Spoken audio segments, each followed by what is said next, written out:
반갑습니다.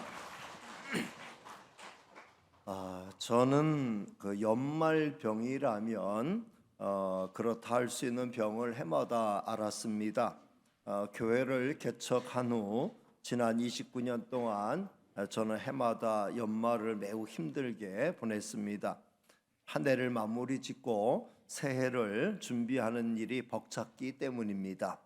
어찌어찌해서 연말이 지나고 송구영신 예배까지 드리고 나면 크게 한숨을 쉬고 날아갈 듯 몸과 마음이 가벼워졌습니다. 이것이 해마다 어김없이 반복되는 패턴이었습니다. 그러나 올해는 예외입니다. 그렇게 큰 어려움이 없이 한 해를 잘 마무리 짓는 중이고 또 새해를 잘 준비하고 있습니다. 차이가 무엇일까를 생각해 보았습니다. 정확한 답은 제가 혼자 하려고 하지 않고 있다는 것이죠. 장로님들과 미리 당의 워크숍을 통해 충분한 의견을 나누고 3차에 걸친 연말 당회를 통해 교회 앞날을 같이 세워가고 있습니다. 그리고 부목사님들과 함께 교구와 구역의 문제, 교회 학교 문제를 풀어가고 있습니다. 많은 부분을 위임하고 많은 부분을 함께 풀어갑니다. 많은 사람의 머리를 모으니 어렵고 힘들었던 문제들도 쉽게 정리가 잘 되고 있습니다. 엊그제도 구역장 워크숍을 통해 충분한 소통과 의견 나눔의 시간이 있었습니다. 해마다 연말이 되면 여기저기서 못하겠다는 소리가 많이 들려서 힘들었는데 지금은 그런 부분에 대해서도 여유가 생겼습니다. 충분히 고생한 분들은 조금 쉬게 하는 것도 나쁘지 않다는 것을 잘 알았기 때문입니다. 오히려 이렇게 마음을 비우고 나니 올해는 못하겠다는 분들이 그렇게 많이 나오지도 않았습니다. 그리고 감사한 것은 열심히 일한 분들이 뒤로 물러날 때 그 뒤를 감당할 분들이 자연스럽게 채워지고 있다는 것입니다. 올해 저는 이런 것들을 많이 경험하고 있습니다. 그러니 연말병을 크게 앓지 않아도 잘 넘어갈 수 있게 되는 것이죠. 진작부터 이렇게 할 것을 왜 혼자 고생했는가 싶기도 했습니다. 그러나 모든 것에는 때가 있게 마련이지요. 이것도 교회가 이만큼 성장했기 때문에 자연스럽게 이루어지는 것이 아닌가 생각합니다. 이제 우리 교회도 30살이 되었으니 그에 걸맞게 움직여야 마땅합니다. 앞으로도 마찬가지입니다.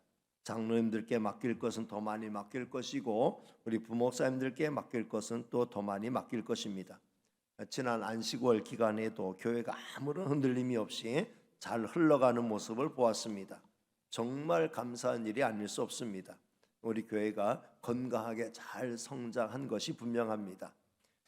이제 더는 연말병을 앓지 않아도 될 것을 확신합니다. 저도 그렇고 당회원도 그렇고 부목사님들도 그렇고 모든 기관의 장들도 그렇고 연말병에서 완전히 벗어나게 되기를 바랍니다. 열심히 기도하고 열심히 말씀 붙들고 나를 향한 교회를 향한 우리를 향한 하나님의 뜻만 열심히 찾아가면 될 것입니다. 이런 면에서 내년도 크게 기대를 하고 있습니다. 충분히 성장한 교회에서 이제는 성숙한 교회로 발전해 가기를 기도합니다. 함께 마음 모아 주실 것을 주님의 이름으로 부탁드립니다. 자, 오늘은 사도 요한의 입으로 전해주는 우리를 향한 하나님의 뜻을 살펴보려고 합니다. 오늘 우리를 향한 하나님의 뜻은 딱 하나예요. 주 안에 거하라는 겁니다. 한번 따라합니다. 주 안에 거하라.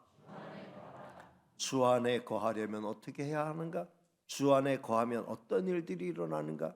또 주 안에 거하는 구체적인 행위는 무엇을 의미하는가? 이에 대한 답을 오늘 본문에서 찾을 수 있습니다.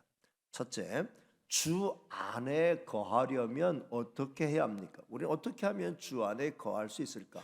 오늘 본문은 두 가지를 가르쳐주고 있습니다. 먼저 24절 말씀을 다시 읽습니다. 시작. 너희는 처음부터 들은 것을 너희 안에 거하게 하라. 처음부터 들은 것이 너희 안에 거하면 너희가 아들과 아버지 안에 거하리라. 말이 조금은 어렵죠. 금방 귀에 꽂히는 그런 말씀은 아닙니다. 이런 뜻이죠. 그러니까 주 안에 거하는 방법은 우리가 처음부터 들은 것을 마음속에 깊이 간직하는 것이다. 그러면 이 우리가 처음부터 들은 게 뭐길래 이걸 간직하면 우리가 주 안에 거하게 되는 것인가? 이 처음부터 들은 것은 저는 복음이라고 생각합니다. 왜냐하면 모든 성도는 다 복음을 듣고 예수가 그리스도의 있음을 깨닫고 예수님을 나의 구주로 영접하게 돼서 구원의 역사가 이루어지게 되는 거죠.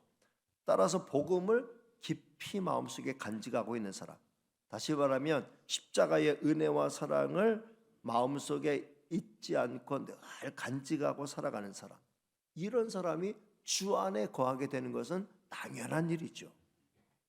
성도 여러분, 여러분은 얼마나 주님의 십자가를 여러분의 마음속에 깊이 묵상하면서 그 은혜와 사랑을 마음속에 깊이 간직하며 살아가고 계십니까? 그 은혜를 깊이 간직하면 간직할수록 우리는 주 안에 든든히 거하게 될 줄로 믿습니다. 그렇게 사는 성도가 되시기를 주님의 이름으로 축복합니다. 그리고 27절 말씀을 보겠습니다. 27절 시작. 너희는 주께 받은 바 기름 부음이 너희 안에 거하나니 아무도 너희를 가르칠 필요가 없고 오직 그의 기름 부음이 모든 것을 너희에게 가르치며 또 참되고 거짓이 없으니 너희를 가르치신 그대로 주 안에 거하라. 이 말씀은 아멘은 하긴 했는데 아까보다 더 어렵죠. 금방 이 말씀의 뜻을 이해하기가 어렵습니다. 매우 깊은 은유를 사용하고 있기 때문이지요. 요지는 이런 거예요. 주께 기름 부음 받은 것이 우리 안에 거할 때 우리는 다른 가르침도 필요 없고 그 우리 안에 기름 부어진 그것의 가르침을 따라서 살면 자연히 주 안에 거하게 된다라는 말씀이죠. 그러면 가장 중요한 질문이 그거예요. 여기 기름 부음이라고 하는 거, 기름 부음이라고 하는 게 무엇을 의미하느냐라는 거죠. 이것은 성령 세례를 의미한다라고 이해할 수 있습니다. 흔히 성령의 은혜와 은사를 기름 부음, 성령의 기름 부음으로 이렇게 표현하지요. 이렇게 생각해 볼 수 있어요. 구약에 기름 부어서 주의 종들을 세웁니다. 왕들을 세울 때도 그렇고 제사장들을 세울 때도 그렇고 선지자들을 세울 때도 그렇고 기름을 부어요.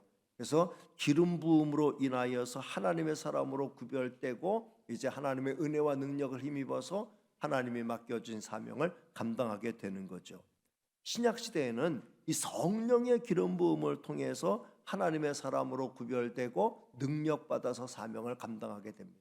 가장 대표적인 얘기가 오순절날 성령의 기름 부음의 역사가 일어날 때 그 120명의 사도들을 비롯한 120명의 성도가 성령의 충만함과 은혜와 능력을 받아서 귀한 사명을 감당하게 되었던 거죠. 그러니까 이 기름 부음이라고 하는 것은 어떻게 보면은 성령의 은혜를 의미한다. 성령의 은혜와 능력의 부어짐을 의미한다. 성령의 역사를 의미한다. 이렇게 볼 수 있어요. 모든 성도는 다 성령 세례를 받아서 예수 그리스도 안에 들어오게 되고 구원의 공동체에 들어오게 되죠. 이 성령 세례를 다시 말하면 거듭남이라고 말할 수 있어요. 모든 성도는 다 성령으로 거듭나서 하나님의 자녀가 되고 성도가 되고 교회의 회원이 되는 거죠. 예외가 없어요. 고린도전서 12장 13절 말씀이 이 부분에 대한 아주 가장 명확한 말씀을 주고 있죠. 다시 읽어보겠습니다. 시작. 우리가 유대인이나 헬라인이나 종이나 자유인이나 다 한 성령으로 세례를 받아 한 몸이 되었고 또 다 한 성령을 마시게 하셨느니라. 다 모든 성도는 다 한 성령으로 뭘 받았다? 세례받았다. 성령으로 세례받았고 성령 세례를 통해서 우리가 한 몸, 예수 그리스도와 한 몸이 되었고 그리고 또 다 한 성령을 마시게 하셨다. 우리 속에는 다 성령이 거하고 계시는 줄로 믿습니다. 성령으로 거듭났기 때문에 이 자리에 있는 거잖아요. 그러니까 주 안에 거하기 위해서는 내 속에 이미 부어진 그 성령의 인도함을 따라서 살아가는 것, 이것이야말로 주 안에 거하는 삶이다. 성령은 예수의 영이기 때문에 내 안에 계신 예수의 영, 성령의 인도를 따라서 살면 자연스럽게 주 안에 거하는 삶이 되는 거죠. 그러니까 정리하면 주 안에 거하는 방법은 뭐냐? 복음, 예수 그리스도가 나의 구주라는 그리고 주님이 십자가로 인하여 나의 허물과 죄를 사하시고 구원해 주셨다는 이 복음을 내 마음속에 깊이 간직하는 것. 그 다음에 내게 부어진 성령의 은혜를 따라서 성령의 인도하심을 따라서 살아가는 것. 이게 바로 주 안에 거하는 삶의 비결인 줄로 믿습니다.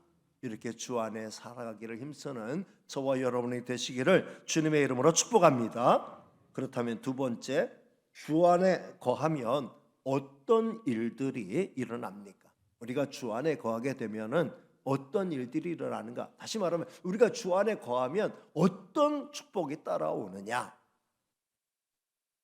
첫 번째는 25절에 있는 말씀을 살펴보겠습니다. 25절 시작.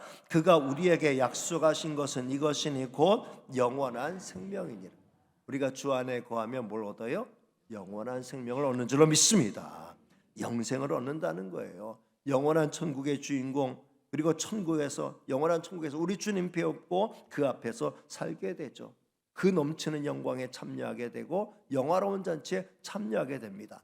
그런데 성도 여러분, 이 영생이라고 하는 것은 장차 우리가 죽어서 또는 우리 주님이 영광 중에 재림할 때 그 이후에 이어지는, 그 이후에 비로소 얻게 되는 그것을 의미하는 것만은 아니라는 거예요. 영생의 핵심은 뭐냐면 주님과 함께 주님이 주시는 은혜를 누리며 살아가는 삶이 영생의 본질이에요.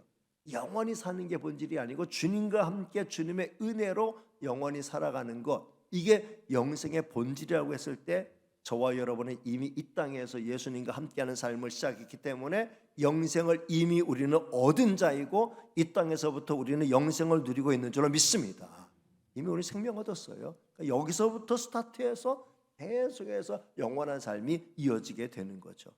우리는 이 땅에서 이미 영생을 얻었고 영생을 누리고 사는 성도들이에요. 주 안에 거하면 영생의 은혜와 기쁨을 지금 이 땅에서부터 누리기 시작한다.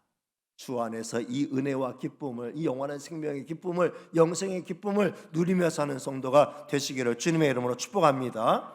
그리고 두 번째는 28절에 있는 말씀 보면 같이 볼까요? 자녀들아 이제 그의 안에 거하라. 이는 주께서 나타나신 바 되면 그가 강림하실 때에 우리로 담대함을 얻어 그 앞에서 부끄럽지 않게 하려 함이라. 다시 말하면 주님이 영광 중에 재림하실 때 우리가 주님 앞에 서게 되잖아요. 공중으로 들림받아 주님의 모습으로 변화되어서 영광의 주님을 배우게 될 때 부끄럽지 않게 주님을 만나게 된다. 또 주님이 재림하시기 전에 우리가 주님의 부름을 받아서 영원한 천국에 먼저 가게 될 때라도 우리가 주 안에 거하게 되면은 주님 앞에 부끄럽지 않게 서게 된다라는 말씀이에요. 주 안에 거하는 자가 주님과 만날 때 자연스러운 만남, 아주 두렵고 떨림으로 만나는 게 아니라 반가운 만남으로 주님을 만나게 되는 그 미래가 약속되어 있다라는 거예요. 그러니 주 안에 거하는 자가 누리는 축복이 얼마나 커요? 영원한 생명 누리는 것이고 주님 만날 때 부끄러움 없이 반가움으로 만나게 된다. 저와 여러분이 그런 대상자인 줄로 믿습니다. 주 안에 늘 거하는 저와 여러분이 되시길 바랍니다. 그리고 오늘 본문 말씀 외에 주 안에 거하게 될 때 우리가 누리는 축복에 대해서 요한복음 15장 7절 말씀을 이 말씀과 또 한 구절 소개해드리고 싶어요. 이게 세 번째라고 말씀드릴 수 있는데 요한복음 15장 7절 말씀을 같이 읽겠습니다. 시작. 너희가 내 안에 거하고 내 말이 너희 안에 거하면 무엇이든지 원하는 대로 구하라. 그리하면 이루리라. 우리가 주 안에 거하면 어떤 축복이 있느냐? 원하는 대로 구하라. 그리하면 이루어 주신다. 여러분 가만히 생각해 보세요. 내가 주 안에 거한다. 주님이 늘 나와 함께 하고 있다. 내가 주님과 친밀한 관계 속에 있다고 하면은 내가 무슨 사정이 생겼을 때 그거 아뢰는 거 어려워요? 쉬워요?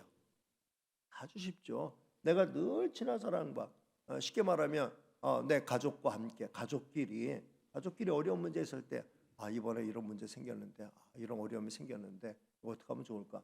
말하기 아주 편하잖아요. 그리고 그 문제는 그건 당신이 알아서 해. 당신 문제가 아니라 그거는 이미 우리의 문제가 되는 거예요. 우리가 주님 안에 거하고 주님과 함께하는 삶을 살 때 내게 문제가 발생됐어요.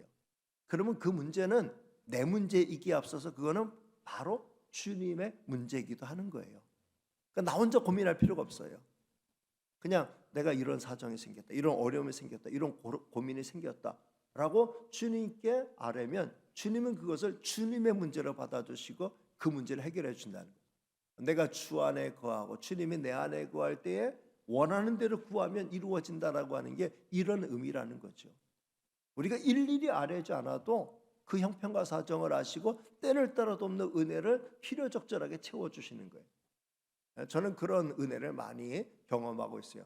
제가 일일이 다 하나하나 꼬치꼬치 하나님 앞에 아뢰지 않아도 그냥 마음으로 생각하고 이렇게 되면 좋겠는데 이렇게 되면은 참 아름답겠는데 언제 그렇게 될 수 있을까? 뭐 이렇게 마음으로 생각하고 그냥 마음속으로 그렇게 한번 좀 소망을 갖고 이렇게 품었던 생각들이 있는데 나중에 보면은 내가 그것 때문에 하나님 꼭 그렇게 해주세요, 꼭 이렇게 해주세요, 간절히 바라옵고 원합나이다, 그렇게 기도하지도 않았는데 어느 순간 보니까 그 꿈들이 다 이루어지는 거예요.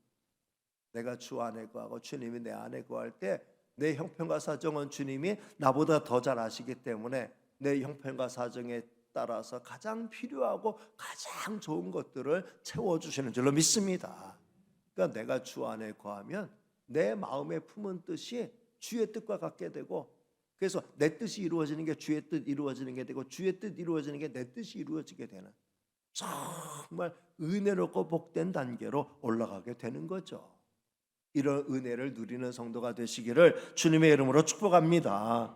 그리고 한 가지 더 소개할 것은 요한복음 15장 10절로부터 12절 말씀 띄워드리겠습니다. 시작. 내가 아버지의 계명을 지켜 그의 사랑 안에 거하는 것 같이 너희도 내 계명을 지키면 내 사랑 안에 거하리라. 내가 이것을 너희에게 이름은 내 기쁨이 너희 안에 있어 너희 기쁨을 충만하게 하려 함이라. 아멘.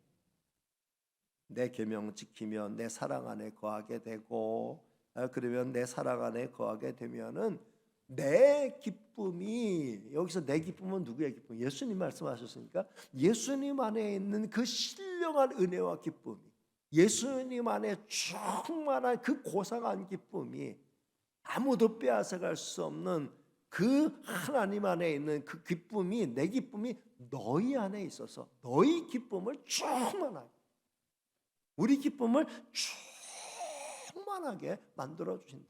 우리가 주 안에 거하게 되면은 주님으로 말미암아 이런 신령한 은혜와 기쁨을 풍성하게 누리게 되는 줄로 믿습니다. 이 은혜와 기쁨을 누리며 살아가는 게 우리 성도에게서는 큰 복이죠. 자, 우리가 주 안에 거하게 되면은 어떤 복을 누린다고요? 영생을 누린다 그랬어요. 우리가 주 안에 거하게 되면은 주님 만날 때 반가운 모습으로 만나게 된다 그랬어요. 우리가 주 안에 거하게 되면은 무엇든지 우리의 원하는 뜻이 자연스럽게 이루어지게 된다 말씀드렸고, 우리가 주 안에 거하게 되면은 주님이 주시는 주님 속에 있는 신령한 은혜와 기쁨을 풍성히 누리며 살게 된다고 말씀드렸습니다. 주 안에 거하겠어요? 아니면 주님 안에 거하는 걸 거부하겠어요? 어떻게 하시겠어요? 똑똑하시니까 주 안에 거하기를 힘쓰는 저와 여러분이 되시기를 주님의 이름으로 축복합니다. 그러면 세 번째 주제, 주 안에 거하는 게 뭔지도 알았고, 주 안에 거하는 방법도 알았고, 주 안에 거하는 자가 누리는 축복도 알았다고 하면은 구체적으로 우리가 주 안에 거하는, 내가 주 안에 거하고 있다라고 하는 것을 보여주는 그 행위는 무엇일까요? 저는 그 답이 29절에 있다고 봅니다. 오늘 본문 29절 말씀을 다시 보겠습니다. 시작. 너희가 그가 의로우신 줄을 알면 의를 행하는 자마다 그에게서 난 줄을 알리라. 다시 말하면 우리가 주님이 의로우신 줄 알잖아요. 그리고 우리가 주님으로부터 거듭난 자가 맞죠. 그래서 우리가 주 안에 거하는 자잖아요. 그렇다고 하면 우리는 주님의 의를 본받아서 의를 행하는 자가 되어야 할 줄로 믿습니다. 내가 주 안에 거한다라고 하는 것은 관념이 아니에요. 내가 주 안에 거한다라고 하는 것은 상상이 아니에요.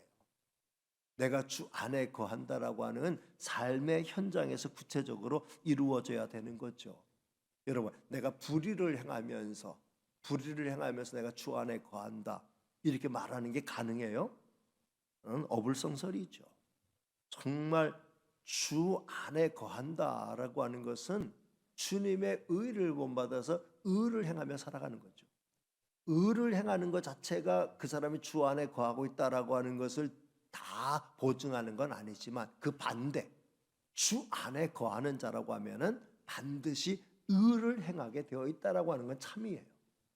주 안에 거하면서 주님의 의를 본받아서 의를 행하며 살아가는 저와 여러분이 되시길 바랍니다. 오늘 본문을 우리에게 알려준 이 사도 요한은 예수님의 제자 가운데 순교하지 않고 죽지 않고 마지막까지 90세가 넘도록 이렇게 복음 전하면서 초대교회를 이끄는 역할을 감당하다가 나중에 반모섬에 유배되어서 거기서 이제 인생의 마지막을 맞이하고 어떤 또 전설에는 그 다음에 또 풀려났다는 그 얘기도 있습니다만 어쨌든 순교하지 않고 종신토록 주를 위해서 주님의 뒤를 쫓아서 열심히 섬기다가 천국 간 그런 사도로 이렇게 알려져 있죠. 그런데 이 노년에 이 사도 요한이 얼마나 의롭고 얼마나 사랑이 넘치고 얼마나 거룩했는지 사람들이 그냥 요한을 보는 것만으로, 이 사도 요한을 보는 것만으로도 은혜 받을 정도로 정말 그냥 사랑합시다, 사랑하며 삽시다 라고 한마디 전하면 그게 그냥 건성으로 하는 말이 아니라 정말 그 삶에 짙게 묻어 있는 그 어떤 삶의 연륜에서 나오는 그 삶과 말이 일치하는 그 가운데서 나오는 그 말씀의 위로, 그것이 전달이 되면서 사람들이 다 은혜 받고 눈물 흘리고 했다라고 하는 그런 전설이 있습니다. 정말 우리가 주 안에서 난 자가 맞고 우리가 주 안에 거하는 자가 맞다고 하면은 주님의 뒤를 쫓아서 의를 행하며 살아가는 하나님의 사람이 되어야 할 줄로 믿습니다. 말씀을 정리합니다. 오늘은 주 안에 거하라는 주님의 뜻을 우리가 전달받았어요. 우리가 주 안에 거하는 방법으로는 우리가 복음을 내 마음속에 받아들이고 그 복음 안에 거하는 것, 그리고 성령 안에 거하는 것, 그리고 우리가 정말 주 안에 거하게 될 때 우리가 얻게 되는 온갖 은혜와 복에 대해서 말씀드렸죠. 영생을 누릴 수 있고 주님을 만날 때 기쁨으로 반가운 모습으로 만날 수 있고 기도하면 응답되는 마음에 품은 뜻이 이루어지는 은혜를 경험하게 되고, 그리고 네 번째는 주님이 주시는 주님 안에 있는 신령한 기쁨을 누리게 된다라고 말씀드렸고, 그리고 정말 우리가 주 안에 거하는 구체적인 방법은 명상이나 묵상 가지고 되는 게 아니고 우리의 삶의 현장에서 구체적으로 의를 행하면서 살아가는 삶을 통해서 이루어지게 된다. 우리 주님이 만약에 정말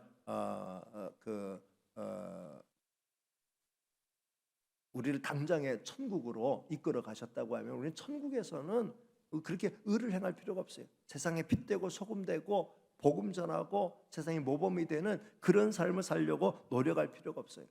왜냐하면 천국에는 그런 게 필요가 없어요.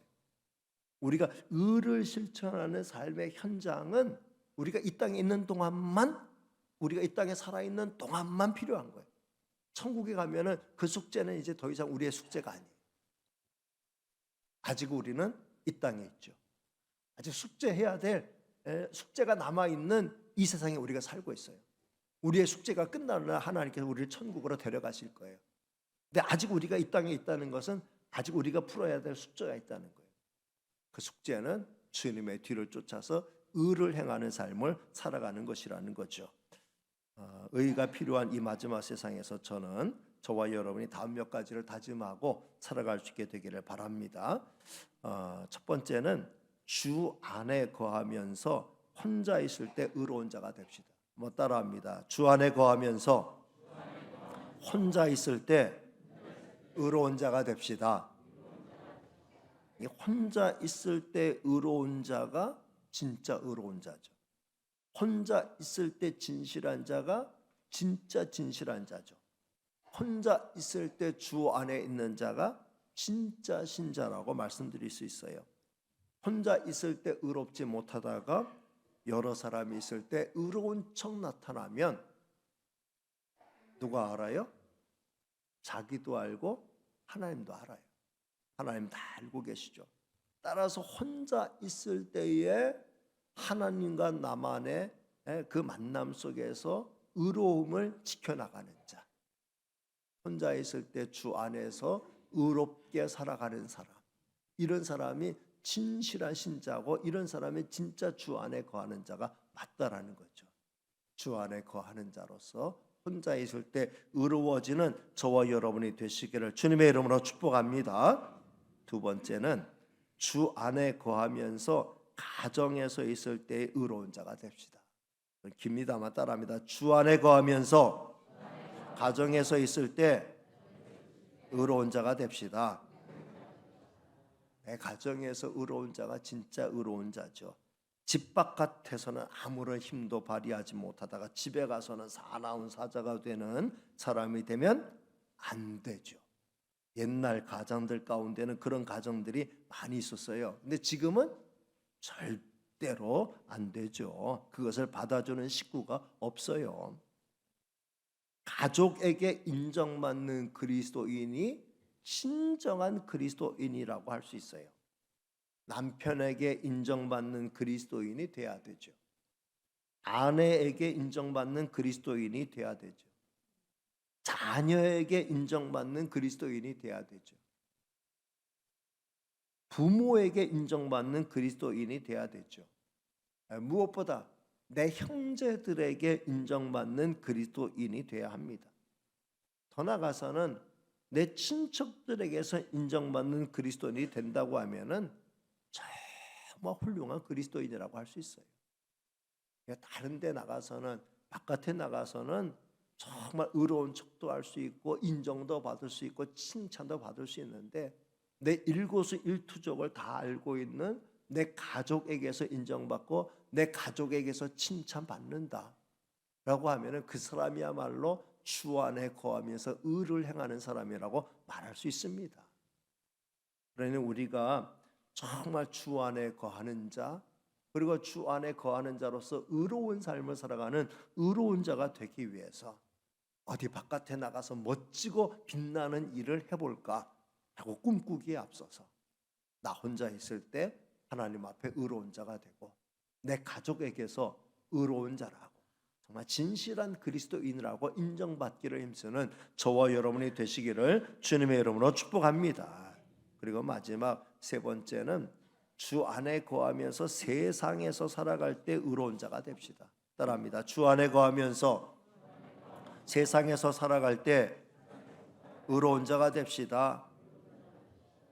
여러분, 세상에서 의로운 자로 인정받는 건 의로운 척 해가지고서는 절대로 안 되죠.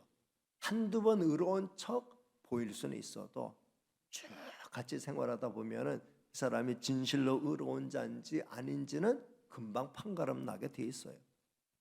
정말 진짜 의로운 자로 쭉 나갈 때, 그럴 때 세상에서 뒤늦게라도 비로소 인정을 받게 되는 거죠. 그 비로소 인정받게 되는 게 진짜 빛나는 거예요. 처음에는 누가 진짜인지 가짜인지 다 비슷비슷해서 판가름이 안 가요. 안 나요. 이게 뭐가 진짜 보석인지 가짜 보석인지 그게 구분이 안 가요. 그러나 오랜 세월이 지나면 변함이 없는 게 진짜 보석이고, 처음에는 진짜 같았는데 나중에는 막 탈색이 되고 그 다음에 뭔가 좀 변질이 되고 하면은 이게 가짜였구나. 그게 금방 드러나잖아. 진짜는 오래 가도 변질이 안 되는 거예요. 우리가 세상에서 인정받는다라고 하는 것은 변질이 안 되는 거예요. 주 안에 거하면서 늘 주님과의 관계 속에서 십자가의 은혜와 사랑을 기억하고 성령의 은혜를 따라서 성령의 인도함을 따라서 계속해서 주 안에 거하는 그 삶을 살면서 주님의 뒤를 쫓아 의를 행하는 삶이 살아갈 때 세상에서 인정을 받게 되는 거죠. 그 사람 진실한 사람이구나. 그 마지막을 보니까 진실한 사람이었구나. 이렇게 인정을 받게 되는 거죠. 아까도 말씀드렸듯이 주 안에서 우리가 의로운 삶을 실천해야 하는 곳은 바로 현장, 세상이에요. 세상의 현장이에요.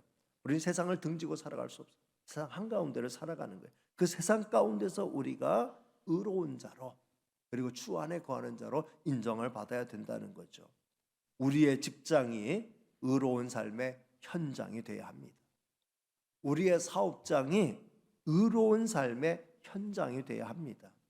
우리의 동호회 모임이 의로운 삶의 현장이 되어야 합니다. 정말 힘들고 어려운 일이 아닐 수 없어요. 그렇게 우리는 우리 주님의 십자가를 붙들고 성령의 은혜와 능력을 의지하여 하늘의 소망을 간직하고 전진하려고 하는 거죠. 성도 여러분, 오늘은 우리 주님의 뜻 가운데 사도 요한이 들려준 주 안에 거하라는 말씀을 들었습니다. 주 안에 거하는 삶이 얼마나 복되고 영광스러운 삶인지를 말씀드렸죠. 얼마나 거기에 은혜가 있고 기쁨이 있고 영생의 은혜가 있고 주님과 친밀한 교제 속에 우리의 소원이 이루어지는 그 은혜가 있고 주님의 기쁨을 누리는 그 기쁨이 있다. 이거는 정말 포기할 수 없는 성도에게 주시는 은혜요 특권이에요. 주 안에 거하면서 이런 은혜와 특권을 누리며 사는 성도가 되시기를 바랍니다. 동시에 주 안에 거하는 삶은 세상 한가운데서 의를 행하는 삶이라는 걸 기억하고, 의를 행하는 삶이 혼자 있을 때 가족 가운데 가정에서 또 세상에서 의를 견지하면서 살아간다고 하는 게 쉬운 일은 아니다. 그러나 이미 주 안에 거하는 자에게 주시는 우리 주님의 은혜와 기쁨이 있고 능력이 있기 때문에 감당할 수 있다는 믿음을 가지고 세상 한가운데서 끝까지 주 안에 거하면서 의를 행하며 살아가는 저와 여러분이 다 되시기를 주님의 이름으로 축복합니다. 기도하겠습니다.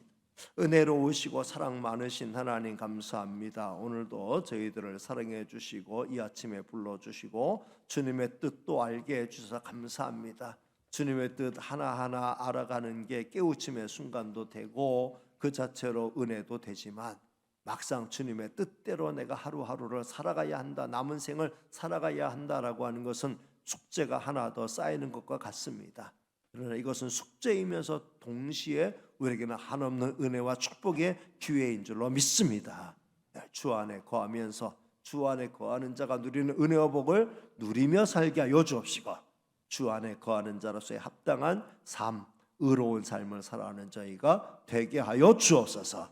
모든 말씀 예수님의 이름으로 기도하옵나이다. 아멘.